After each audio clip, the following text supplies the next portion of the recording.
Good evening. Good evening. Good evening. The Lord be with you. And Also with you. I am really thankful that you're here. As we get close to Thanksgiving weekend, there's much to be thankful for. The harvest, of course, is often a part of that thankfulness. Thankfulness for the seminary students, for each dollar that we get that helps support the seminary. But tonight the focus is a little different kind of Thanksgiving, because sometimes we can forget the treasure we have in our Lutheran heritage. And when we were talking about this 500th anniversary, 500th birthday of Lutheranism, we talked about what kinds of things we could do to help celebrate and really embrace the treasure as a valid, relevant piece for today. And we have the privilege of, across the street at Concordia University, Edmonton, having a world-class scholar and teacher on the faculty. Dr. John Maxfield often spends summers and sabbaticals and other things over in Germany, and is really a true expert in this field, and we're thrilled to have him here for our Quest series for the next 4 weeks. And then I just want to make a little plug for those of you who are in the community that 5 weeks from tonight, we are having sort of a cap to this, a community-wide or area-wide Reformation service on a Wednesday night, so 5 weeks from tonight, at All Saints Lutheran Church at 7 o'clock. And it's basically a hymn fest. It's not going to be a lot of speaking. It's going to be some background and explanation, some of Luther's hymns, and some other traditional and familiar music, the hymnody that is a treasure also from our storehouse. But without saying anything else, I want to welcome Dr. Maxfield, who will begin first with a word of prayer. Dear Heavenly Father, we thank you for the blessing of this day. We thank you for all good and perfect gifts which come from above, and particularly for the treasure of 500 years of celebrating the Reformation truths. We thank you for the work of Martin Luther and the other reformers. We ask that you would bless Dr. Maxfield and bless our time, both those who are out in TV land and those who are here, that our minds might be open, our hearts might be touched, and we with sincerity would be able to worship and praise you, O Lord, for the blessings that we share as part of your family, your people. Bless us tonight for Jesus' sake. Amen. And now I introduce and welcome Dr. John Maxfield. Welcome. Glad to have you here. I see he has his toys.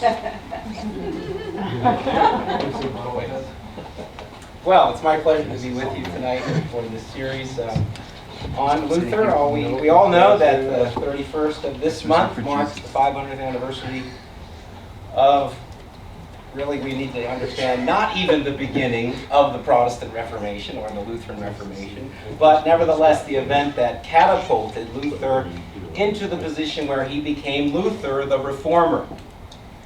Tonight and at the beginning of next week, we won't even be talking about Luther the Reformer. We are talking about Martin Luther, who was not yet a reformer, but who was on the road to Reformation. And this course over the next 4 weeks will take us to 1517 by next week, but we'll only cover the first few years of the Reformation as Luther is still forming his theology and becoming Luther the Reformer. So he didn't have a Lutheran heritage. He wasn't even Luther. But Martin Luther, as he was born and called for quite some time, was on a particular road to Reformation from a certain point that only God knows in his life. Luther is a fascinating figure. It's said repeatedly that more books have been written about Martin Luther than any other person in history besides Jesus Christ. And he is fascinating and controversial. Everyone recognizes in some ways that the period of the 16th century, what historians very boringly today call early modern Europe, the 15th and 16th centuries, is a transitional period toward the modern age, toward something new. But historians dispute whether the Reformation and Luther really are at the very end of the Middle Ages or mark something new. And he's controversial for the person that he was and the impact that he had not only in the church, but in European society, Western civilization. There aren't many 16th century figures, I think, that entertain having a bobblehead. My mom gave me this. I think my mom's one of the people online, years ago. Or that in recent years, in anticipation of the 500th anniversary, Germany came out with the Playmobil company in Germany came out with a little Luther toy that you can buy in our bookstore. At least you used to be able to. I don't know, maybe not anymore. And this summer we picked up even this. Wittenberg is a place of a lot of Luther. What do they call it? Kitsch today. Tonight I want to talk not about Luther, first of all, but about the time in which he lived. And really get to the first topic, of our lecture series, the first half of tonight. We're looking at church life and spirituality, or Christian life in the church in Germany on the eve of the Reformation, so before Luther. And what was that like? And to get at that, we really need to look at this period that historians sometimes call the late Middle Ages, or sometimes call the Renaissance in European society. We'll look at some of the distinctiveness of what's called the Renaissance and the movement called humanism and its relationship to the Reformation. We'll look at popular piety and the way people saw their Christian life in relationship to the church during this time of life. And then we'll look at the very important invention of printing as that impacted the events of Luther's life and his movement so significantly. When we talk about the 15th and the 16th centuries, and in many ways even the later part of the 14th century and beyond, historians use the term quite frequently late Middle Ages, and sometimes the Renaissance. And I want to get at that for a little bit. Late Middle Ages, we're talking about the end of a certain period of time known as the Middle Ages, and we'll talk about where that term originated in just a few minutes. But very influential in our conception of this period are certain works of history. One in particular was influential in my own understanding. A rather old book by a Dutch historian by the name of Jan Huizinga, published in the 1920s in its original Dutch form, called The Waning of the Middle Ages in its English translation. Actually, a newer translation changed the title to a little more accurate reflection of the Dutch word Huizinga used, calling it the autumn of the Middle Ages. Think of the time of year that we're in now, the autumn. It is a certain time of ending, the ending of the season of growth. It's a time of harvest. So a lot of fruitfulness we celebrate in the season and event of Thanksgiving.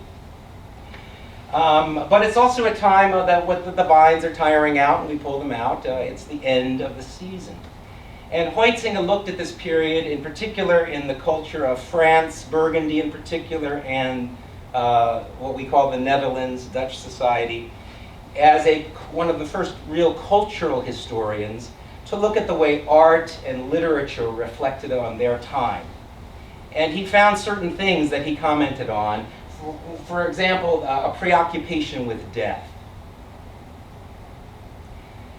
A sense that religious life as portrayed in art was often very stylized. And Huizinga commented that the practice of religion was very perfunctory, very artificial almost.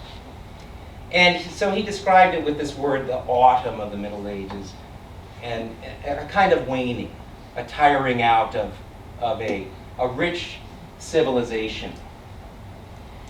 And that reflects another, or relates to another book from also this period. Why is this not being?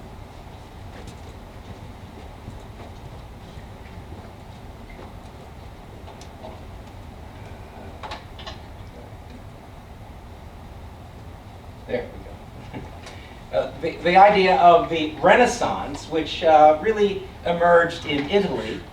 And the term, especially Renaissance, was invented by yet another Dutch historian, a 19th century Dutch historian by the name of Jacob Burckhardt, who wrote a still famous book called The Civilization of the Renaissance in Italy. Burckhardt studied, next one please, the life of what were called Italian humanists. Scholars, not so much at the universities, but in the preparatory schools at the time, that saw themselves as very different from the past, that they kind of didn't like so much. Next slide, next button please. They had a self-perception that their time, a modern time, was separated from a glorious past in antiquity, Greece and Rome and the early Christian movement, by a terrible Middle Ages. And that's actually the origin of the term Middle Ages. In this period, people called themselves modern, just as everybody calls themselves modern, right? But the Italian humanists began to say, we identify with something a long time ago, and separating us from that classical world with its great literature and great art was a Middle Age.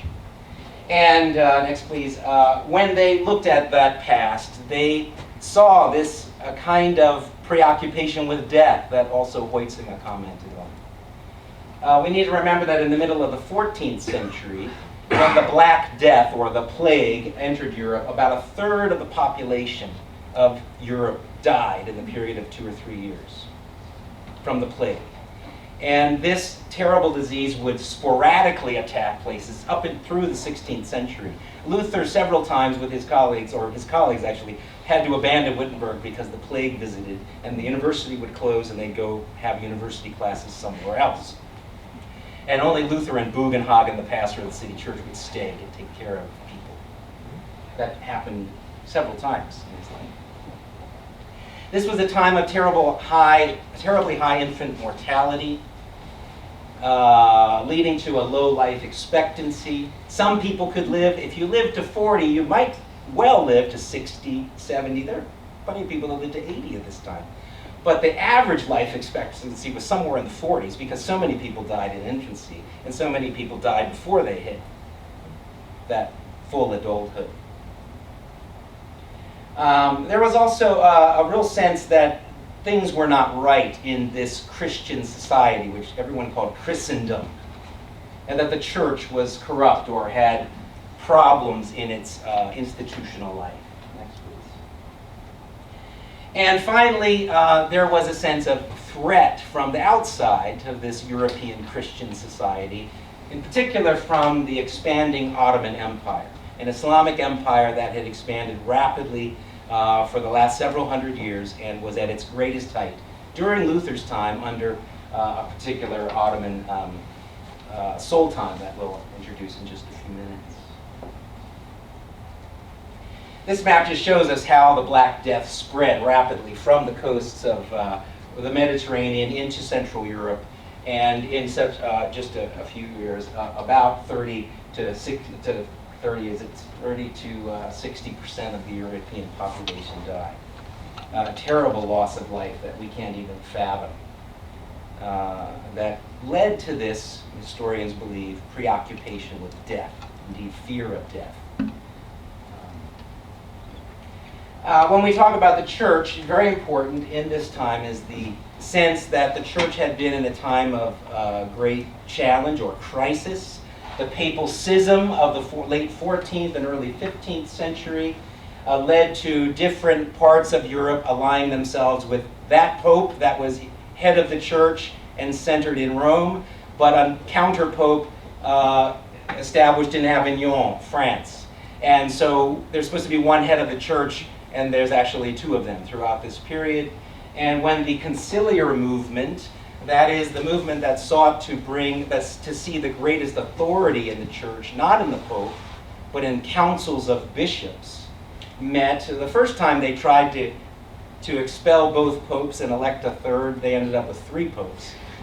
But finally in the Council of Constance, meeting beginning in 1415, They did expel both popes and elected a third, and that did finally heal in 1417, the papal schism.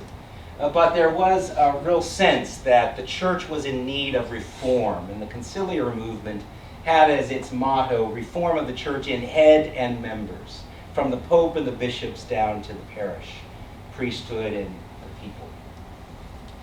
By the time Luther comes onto the scene, that conciliarist movement has kind of spent itself, and there was much more a sense of the Pope's authority. And we will see how important that was for the way Luther was understood early on in the wake of the 95 Theses. When we talk about Europe at this time, where Luther lived was part of what was called the Holy Roman Empire of the German nation.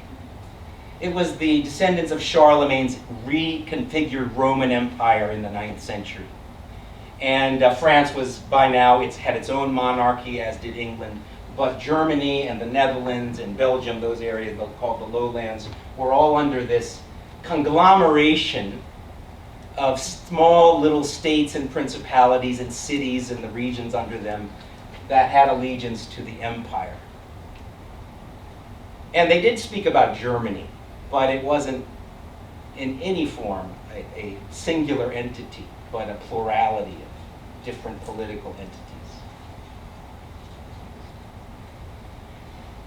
This Ottoman Empire I mentioned was expanding at this time. If we consider the fall of Constantinople, the end formally of the Roman Empire in the Eastern Mediterranean in 1453.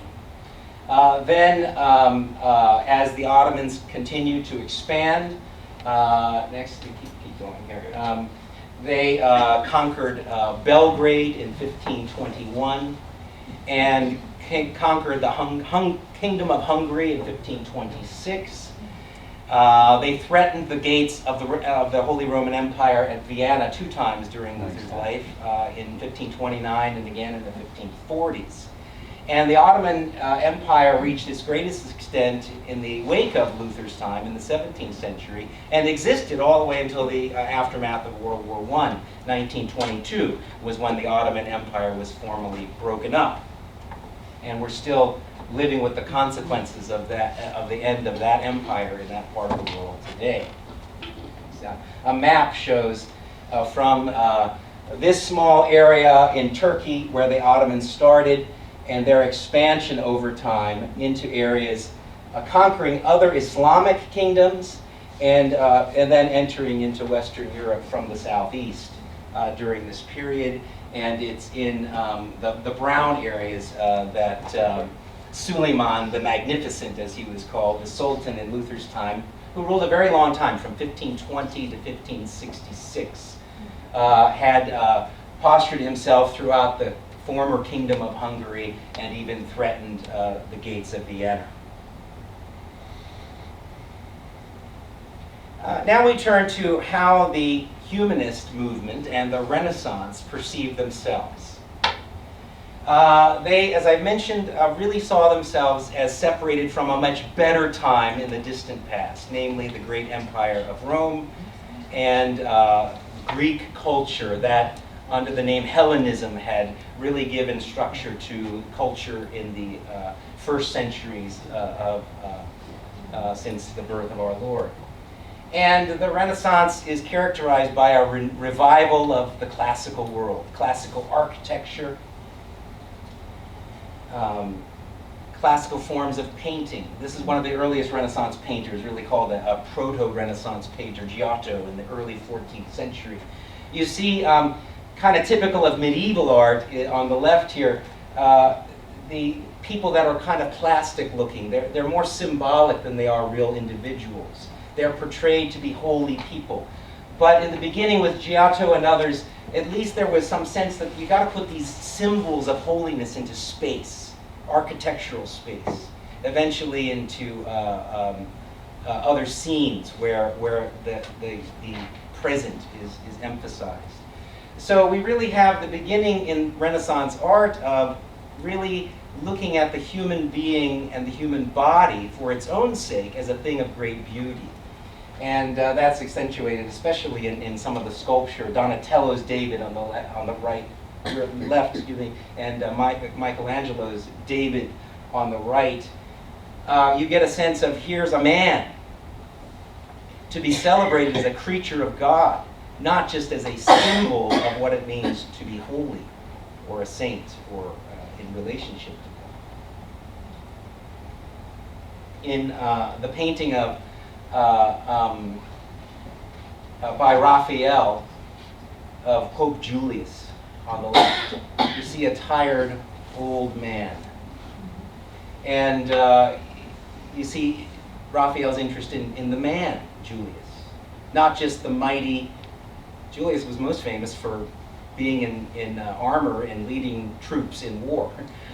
But here you hardly know that in this painting of Julius as an old man, tired. And in Michelangelo's Pieta, where not only is Mary portrayed as a saint, she's portrayed as a mother holding her dead son, Jesus, whom you can almost touch. It's marble, of course, very hard, but it doesn't look like that. You feel like you could go up there and touch and feel the human body. And that was of great interest in this time, really looking at the creaturely world and celebrating what God had created in all its richness. Central to the movement of the Renaissance was what we call humanism.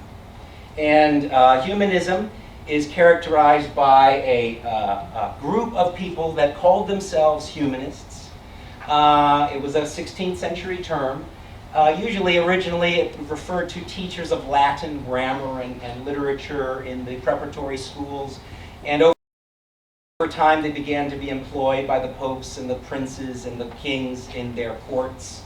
And these scholars were really devoted to what we still today call the liberal arts, the studia humanitatis. They were interested in educational reform. They wanted to expand beyond what were called the 7 liberal arts of the Middle Ages, which we'll look at later tonight, to looking at literature for its own sake, to looking at grammar for its way of constructing language, rhetoric, the way we learn to speak and to write persuasively, moral philosophy, or what we call ethics, poetry or literature as such, and finally history. In studying these via the Latin and Greek sources of the ancient world in particular. And so their motto was, to the sources, ad fontes. We want to get back to the sources. And it was a great educational enterprise that was featured in European life on the eve of the Reformation, that the Reformation heartily embraced. Historians today ask the question about the relationship between this movement of educational reform and the Reformation. And they looked at both parties, both groups of scholars were interested in reforming society, making life better. Humanism reflected a broad circle of scholars that were in communication with each other. They loved to write letters, they loved to publish their letters. But it's very important to note that a humanist did not belong to a particular ideological group. They were diverse in their philosophy, in their political understandings. In the Reformation, humanists can be found in every different party: Catholic, Lutheran, Reformed, Radical, all the different groups that saw different ways, different visions of reforming the church. All of them had humanists active in their movements. We shouldn't even have all these different spots. One thing we do see that Luther became influenced by over time was that some humanists set themselves up against the traditional scholastic educational program of the universities in which Luther himself was trained. And so you do begin to see a combativeness in the universities. And as we look at tonight, later at Luther's education, we'll be looking at that. In Luther's day, prior to his own eclipsing in fame. This other figure, Erasmus of Rotterdam, was probably the most famous international figure. He was known as the Prince of Humanists, a Dutch scholar who traveled throughout Europe. And he was a humanist particularly interested in Christian antiquity and devoted himself to the study of the Bible and the Church Fathers. And printed in 1516 a new edition of the Greek text of the New Testament. And then published a second edition of that with a more familiar title, the Novum Testamentum Omne. His first was called the New Instrument. Then his second edition, the New Testament, all the New Testament. And the second edition included a Greek text of the New Testament together with his own translation into Latin. That's what Luther used when he translated the New Testament into German in 1521. When we look at the way Christians practiced their faith, what we can call piety, there is one word often used to describe Germany, especially on the eve of the Reformation, and that is diversity. There were all kinds of ways people saw that their journey on the way to heaven could be experienced and promoted, as we might say, during this life. In the late 14th and 15th century, there were certain lay movements that were active to call lay people to a higher form of piety. One of them known as the Devotio Moderna, the modern devotion. These were lay people that lived in community and almost like monks, but they weren't monks. They were families, they were men and women that lived in close communities and devoted themselves to Christian piety. A bestseller of the late Middle Ages was Thomas à Kempis's book, The Imitation of Christ. And we'll look at just a little bit of that piety in a minute.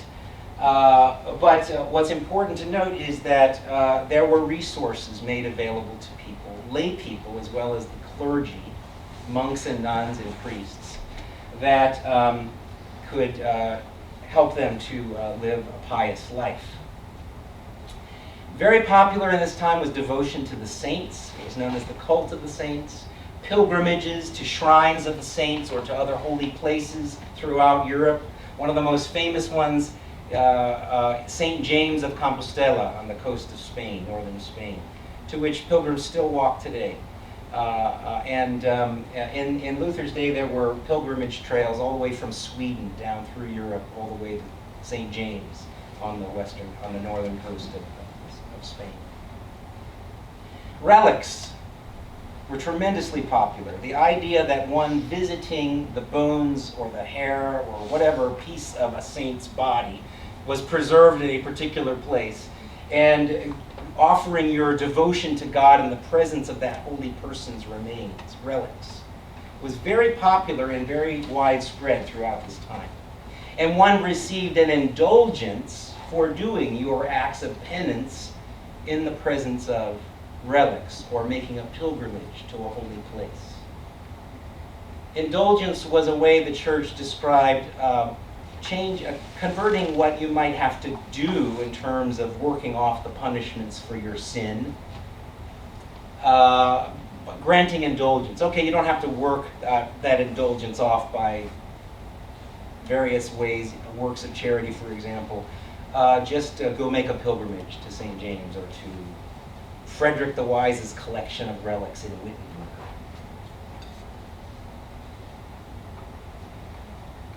Indulgences could also be sold. And that, of course, is what led to Luther's 95 Theses, and we'll talk about that next one. This image of a Northern Renaissance painter by the name of Matthias Grünwald really displays kind of the piety of the late Middle Ages. Very much focused on Christ, although the saints had a very, very important role. And it was a suffering Christ that was remembered. And this painting was made as an altarpiece for a hospital chapel. And I've heard it described, I can't be positive this is right, but some historians have described Jesus' body on this. You can't see it so well here. But it looks like his skin is just afflicted with disease. And some have said that Grunwald actually portrayed Jesus with a particular disease that was being treated in that hospital. So as people were suffering, they could gaze upon this altarpiece and see Jesus suffering for them and with them. And so this Christ-centered piety and devotion was very important during this time. We get a sense of this in just a, yes, well, there's the whole altarpiece as it appears open. Again, these figures aren't just symbols of the holy, but these are people gazing upon Christ. John the Baptist on the right, pointing to him, but then on the left, this was probably people that endowed the painting itself. They're suffering with him. They're encountering Jesus in a very powerful way. In the imitation of Christ, we have this kind of piety expressed. He who follows me walks not in darkness, says the Lord. By these words of Christ, we are advised to imitate his life and habits, if we wish to be truly enlightened and free from all blindness of heart. Let our chief effort, therefore, be to study the life of Jesus Christ. This teaching of Christ is more excellent than all the advice of the saints. And he who has his Spirit will find in it a hidden manna. Now there are many who hear the gospel often, but care little for it because they have not the Spirit of Christ. Yet whoever wishes to understand fully the words of Christ must try to pattern his whole life on that of Christ. So you see what I mean when I say diversity? There can be this preoccupation with the saints, with pilgrimage, with indulgences, but also a very deep focus on Jesus and worship of Jesus among lay people in this time. And we'll see that the reformers, like Luther included, they weren't so happy about all that diversity because they wanted all the focus of the church to be on Christ and Christ's gifts.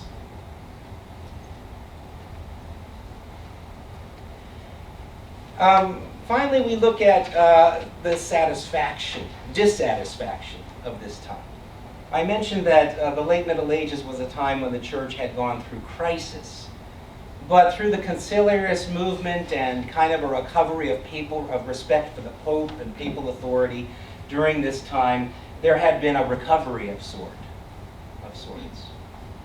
Nevertheless, in Germany, where the Reformation took root first and most powerfully, alongside this happy diversity of ways of practicing the Christian faith, there was also a lot of dissatisfaction with the church as an institution and with the clergy of the church.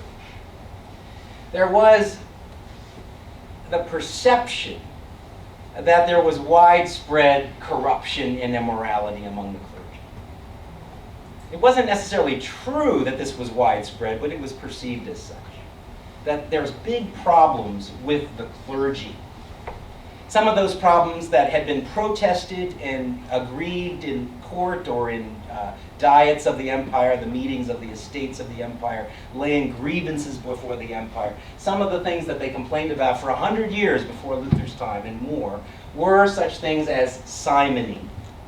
That was the practice that you could buy your office in the church. Leo X, the Pope when Luther was condemned as a heretic. Leo X was a son of the Medici family, famous, wealthy, successful family of Florence.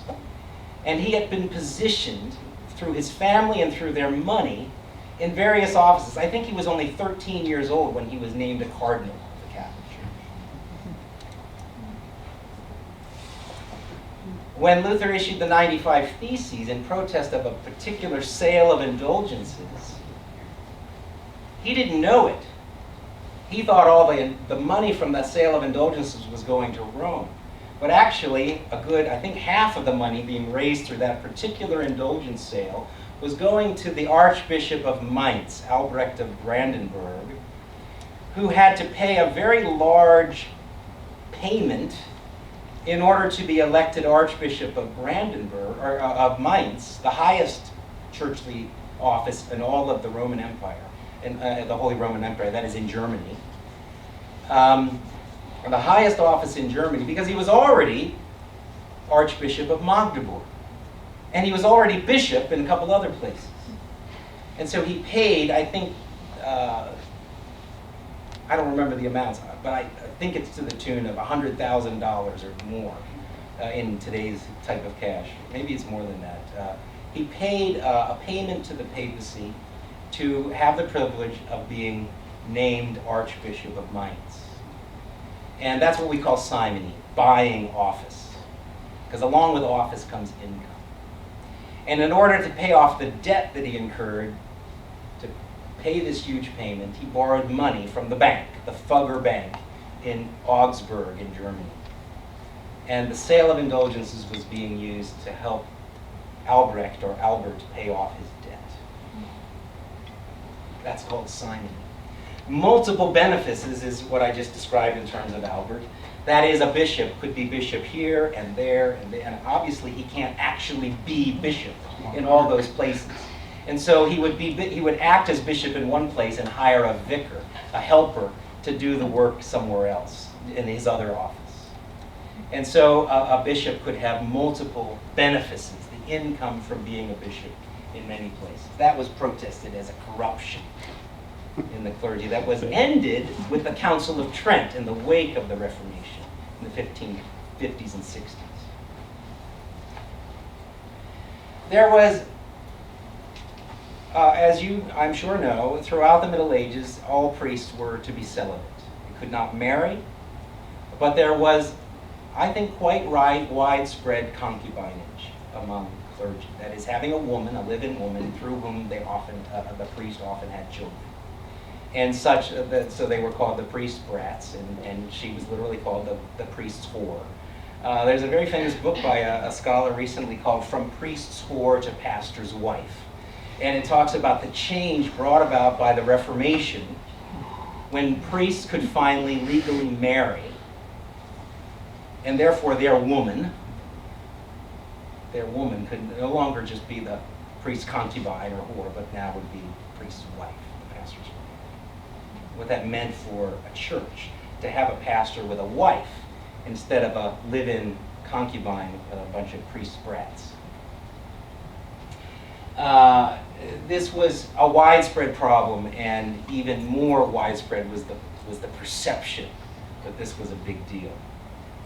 Numerous of the popes had many known children, numerous bishops the same, and priests usually they could be charged with having a concubine, but as long as they paid what was called literally the whore tax to their bishop, they would be allowed to have their concubine. And so there was a kind of anti-clericalism in Germany on the eve of the Reformation that we see active in the early movements for reform. When I say anti-clericalism, we have to be a little careful what we mean. This was not a society that didn't like priests or hated priests, anti-clerical. Rather, it was a society that wanted priests and respected priests, and therefore wanted their priests to behave, wanted them to be respectable. And when they perceived the clergy having concubines, having priest brats, using money to buy influence in the church, not taking care of their diocese as a bishop with multiple dioceses, there developed a kind of anti-clericalism. And that I think most historians recognize was very active, especially in the early decade, the first decade of the Reformation, in the wake of Luther's 95 Theses. I've portrayed it here. If we go to the next one, we'll see a blow-up of half of that picture. This is from the 1520s, so not on the eve of the Reformation, but in the midst of its first decade. But this is what's called the procession of the clergy, and there's a German text here explaining. But what do we see here? We see clergy, nuns and monks and bishops. Are they living an ascetic life of devotion to God, renouncing, taking seriously their vows of poverty, their vows of celibacy, their vows of obedience to the strict order strict rule of the order of which they were a part? No, what we see portrayed here is nuns playing backgammon, playing games, nuns carrying a big goose or turkey, having a big feast, living self-indulgently is the implication. We have toward the front here, and if we go to the next one, we'll see the other part, a big fat monk being carried by probably peasants. And to the front, we have some higher clergy recognized by their wealthy-looking gowns, drinking huge flasks of beer, steins of beer or alcohol. And in front of them, two monks that have obviously imbibed way too much because they're puking all over the place. This is purposefully ridiculing the clergy. It's the equivalent of what you see in the newspaper when a cartoonist ridicules a political figure or some other public figure by a cartoon that takes some aspect of criticism and blows it up. Probably distorts it by exaggeration. But this is the perception for which, again, many historians recognize that Luther and other reformers got a hearing from the people because they were dissatisfied with the church life of their day and with the clergy that were supposed to be the leaders of that church life.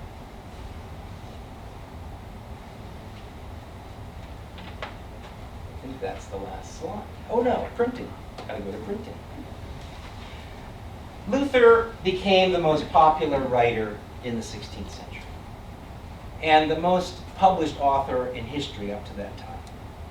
And the reason that occurred was not only his genius for language, but a great invention from about 50, 60 years before Luther's time. That is the invention of movable type print, using metal type where one would create little letters of metal and be able to form sentences, lines, and put them on a page, and print a page, and then create another page, mass-producing texts. Johann Gutenberg, a man from the town of Mainz, invented printing about 1450. And so about 50 years before the turn of the 16th century.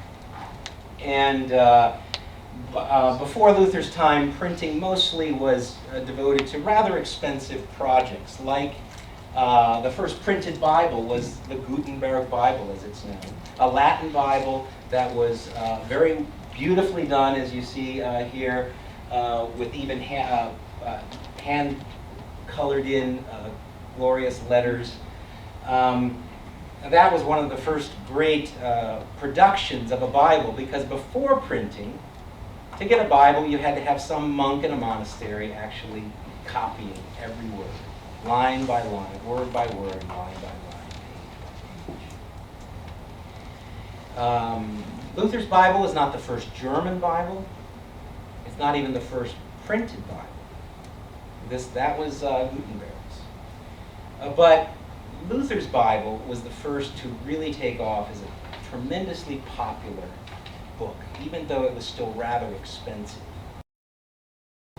It was nothing compared to what happened for the production of Bibles before the invention of printing by Johann Gutenberg. There's a picture of his press as it's been reconstructed or constructed, a reproduction of it in the museum, Gutenberg Museum in Mainz. Printing was very important for the Reformation. Books and pamphlets were being published.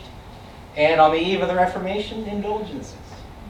An indulgence had to be officially approved by the Pope, sealed. And so the original indulgence had the papal seal. But one could then, with Gutenberg's invention, make a copy of that and print off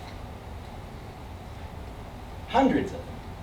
So that when a preacher went to sell indulgences, he could give that piece of paper to somebody and say, see, the Pope's seal is on this, at least not the original seal, but a symbol of it. This is from the Pope, and it grants indulgence for the penalties of your sins. You know, just an image of this printing press as an invention. Somebody hard at work, the Gutenberg Museum.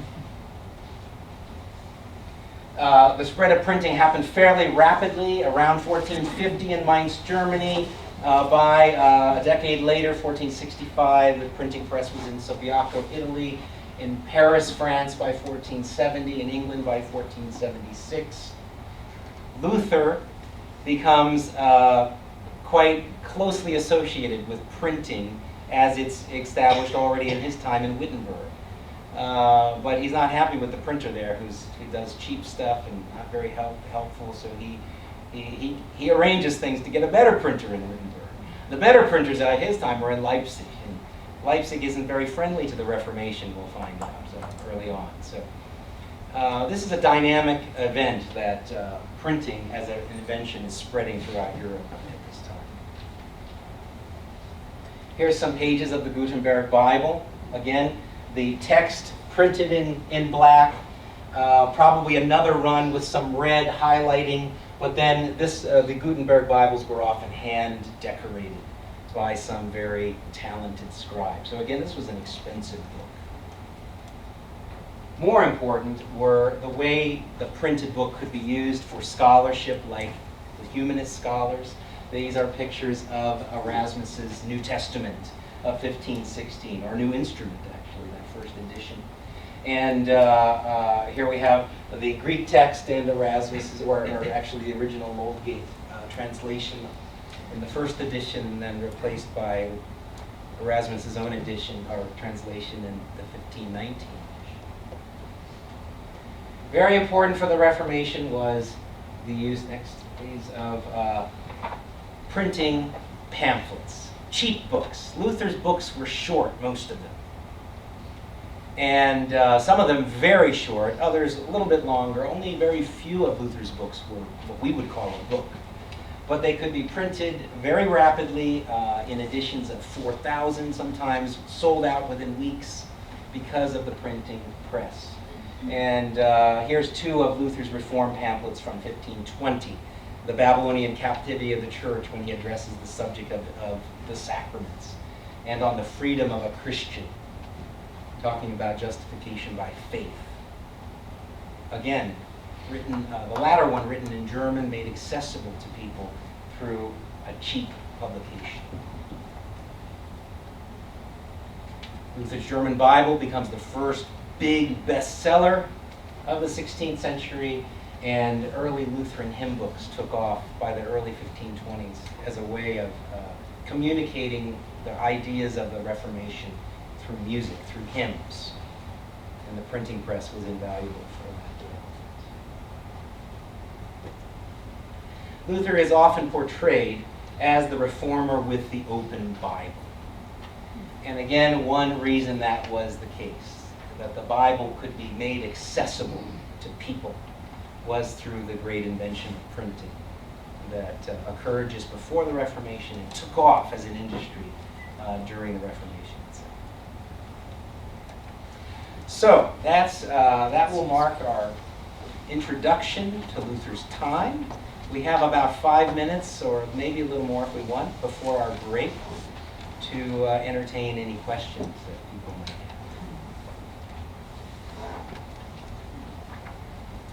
And I guess our people online can even ask questions. Is that right? Yeah. Anyone?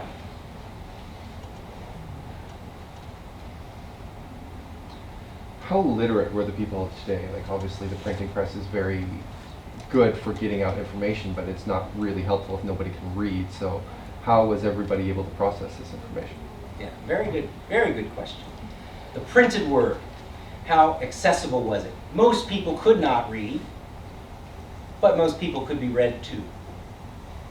And it is a dynamic of the Reformation of the 16th century that literacy did expand very rapidly. It was one of the major goals of the reformers, to make it so that more people could read, first of all, the Bible.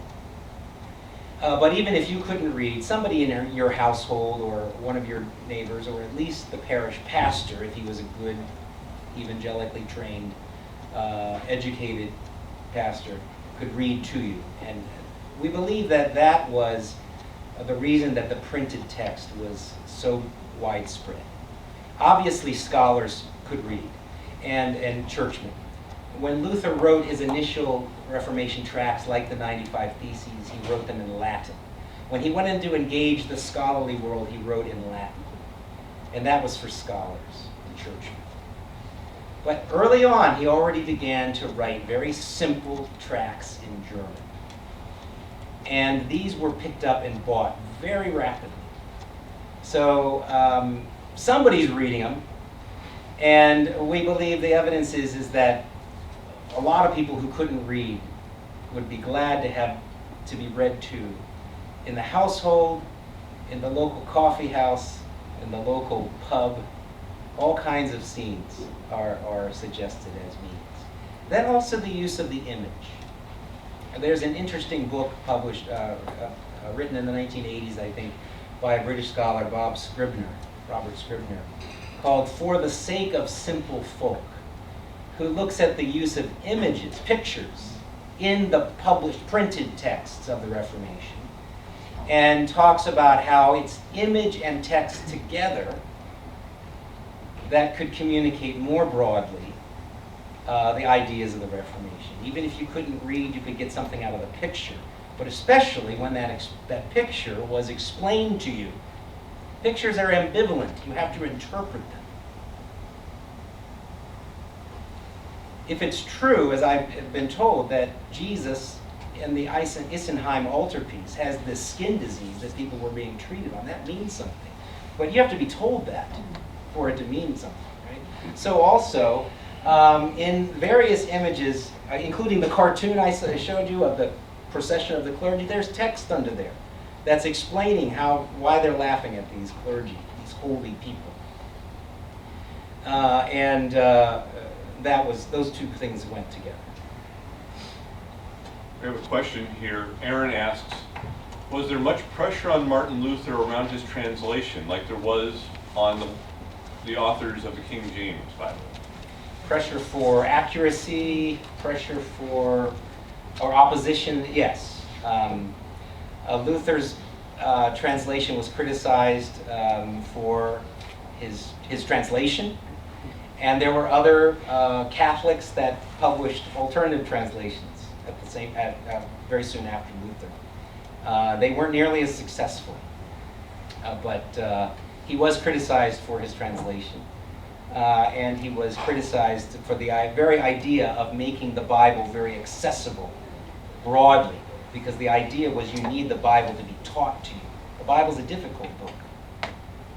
And Luther didn't disagree with that, but he wanted the Bible to be taught by an educated pastor, but that people could be taught how to then use the Bible, how to read it in their homes, etc.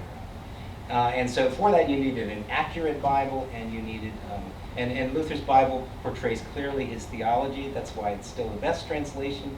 That's why King James English Bible is still theologically probably the best English translation, because it was deeply influenced by Luther's.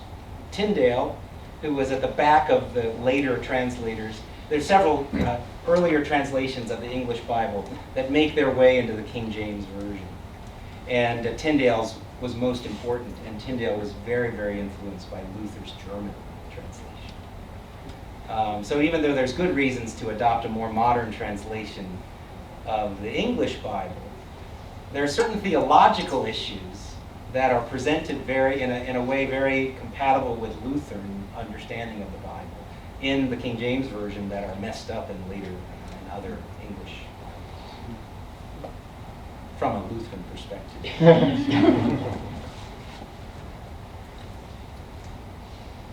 Well, why don't we take our break and come back in about 10 minutes if possible, and we'll get started on part 2 of tonight, Luther's back.